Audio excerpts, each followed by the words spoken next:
Yes, nkuzaniye indi nzu ku mafaranga makeya. Iyi nzu ishaka miliyoni 9 zonyine.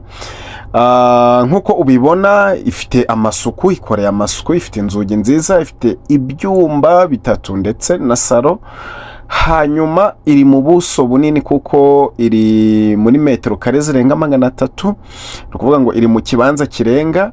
Hepfo yaho nkuko uri kubibona ni ahantu wakorera n'ibindi bikorwa bigiye bitandukanye unahatuye. Urabona ko kandi ni inzu ifite inyuma, ifite douche na toilette. Hanyuma ni inzu ifite umuriro urimo, amazi ari hafi, ari kuri uyu muhanda wegereye iki kibanza irimo.